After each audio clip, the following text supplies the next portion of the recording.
What the fuck is going on, dudes? Lady dudes, welcome back to Just Nuts, guys. Today, I've got the second installment of the Gold Sark Tin promos, more in-depth review.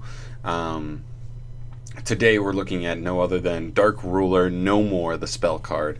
There's another very highly anticipated card, just like in the first one. I just want to say, this was just one of those situations that Konami hyped up these cards like crazy, said they were going to change the meta, and we doubted them. And then we saw them, and we were immediately like, wow, okay, Konami, okay, you real, you keeping it real. These are good cards. These cards really do change the meta, right? So, there, and another one is Dark Ruler No More. So, let's get into it by starting with the effects of Dark Ruler No More. This is a normal spell card that reads as follows. Negate the effects of all face-up monsters your opponent currently controls until the end of this turn.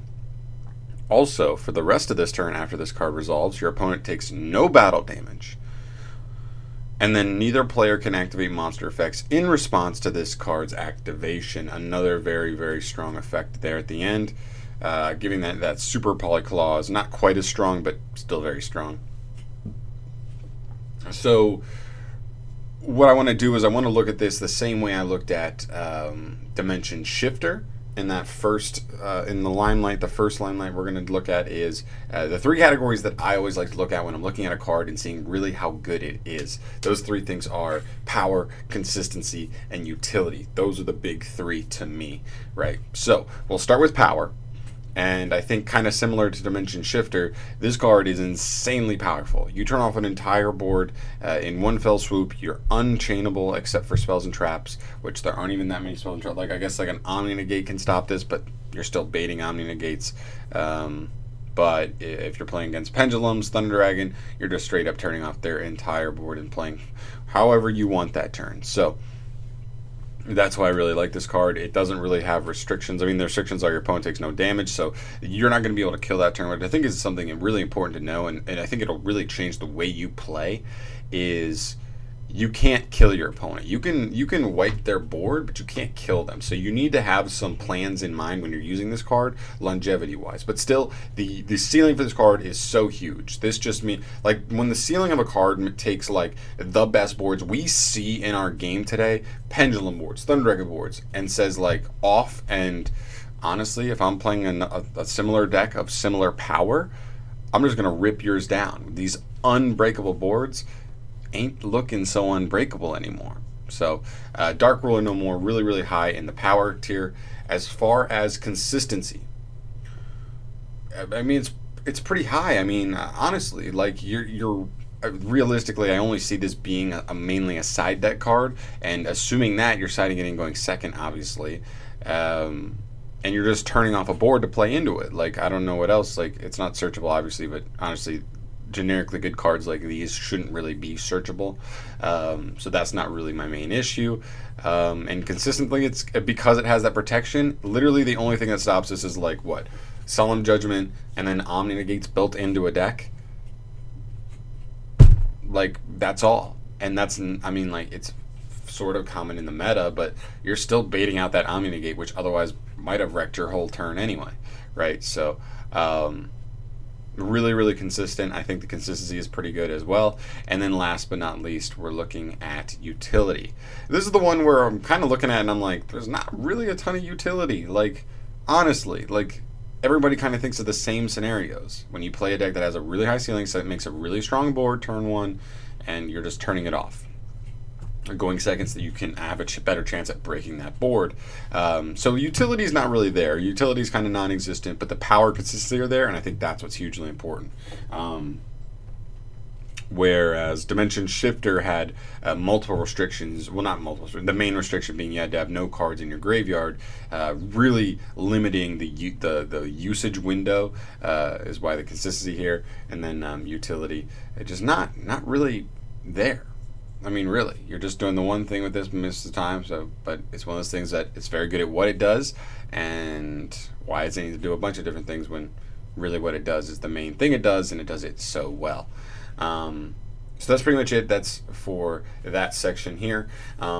Really, really powerful. Next, I want to talk about current, like, I mean, I've already brought up like current uses, like with not True Draco, with Thunder Dragon and Pendulum being like two pretty common decks right now at the moment, and then possibly also like the Dragon Link deck being like three very popular decks in our game. This will be a very popular side deck card, possibly if you're playing another one of those decks, because you know you're at a disadvantage going second. You can't side enough hand traps to consistently play going second against those decks, so you need something a little unfair. You need something like this, where you just turn off their board, and then hopefully with the other 5 cards in your hand, you just do the same thing they did, except they're not be able to chain anything, and then even when just the battle phase, like your opponent, you can still go into battle phase, your opponent just takes no damage. You can just beat over their whole board, wipe their whole board, and then hopefully at that point your board is so solidified and they just don't have as many resources to just play anymore. So that's like the main situation I see this card being used in.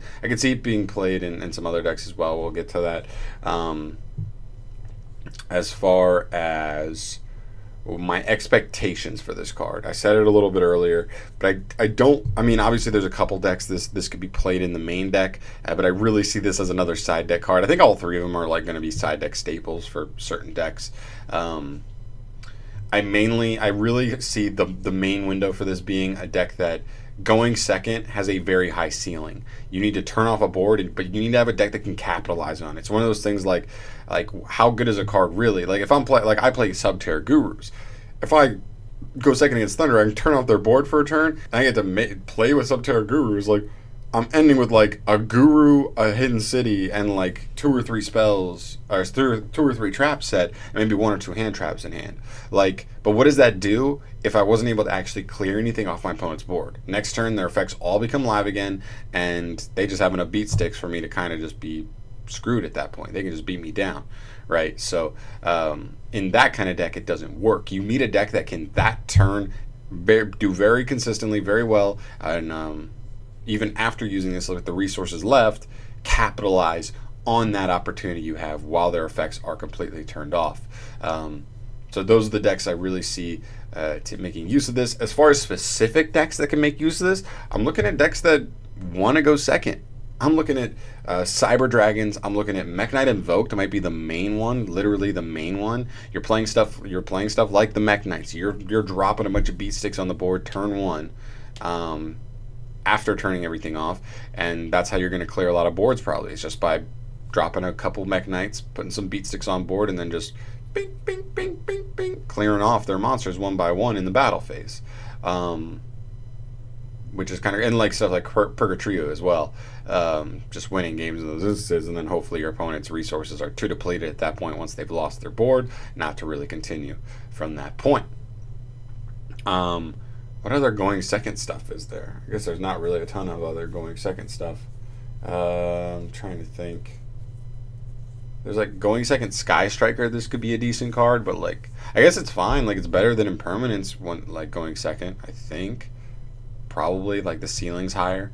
Going second.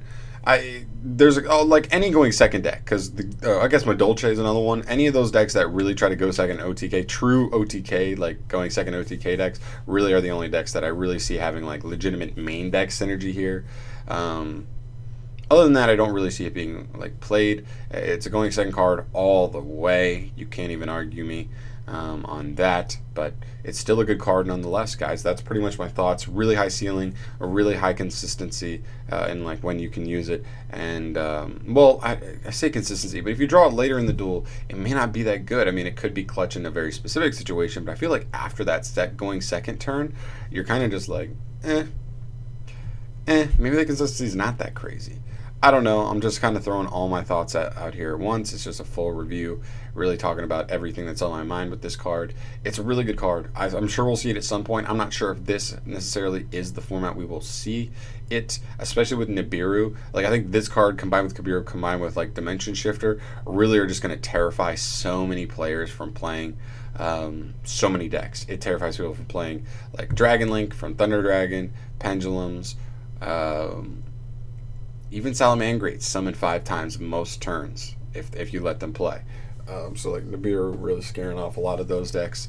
So I don't know how good they'll be, but also that may give a chance for going second decks to rise up again. That the fact that people are staying away from those unbreakable board decks, and those are the boards that like you're just kind of like, like I can beat a meteor board easy, but I can't beat the giant boards. So that's what the going second players hate. Those are the ones that are just a little bit too much to handle. But yeah, that's pretty much my review for Dark Ruler No More. It's really late, guys. I literally worked 13 hours today and yesterday, so I'm pretty tired. If my thoughts are a little jumbled, I apologize for that. But you know, I just had those are just all my thoughts on Dark Ruler No More. Really good card. I'm gonna pick up the 3 of everything. This, Dimension Shifter, and Nibiru, and I'm really excited for them to change the game, and hopefully for the better. So let me know your thoughts down below, guys. Let me know if you missed any factors about this card that I may have missed, may have forgotten, may have just been too tired or too stupid to know. And I'll catch you in the next video. All right, peace.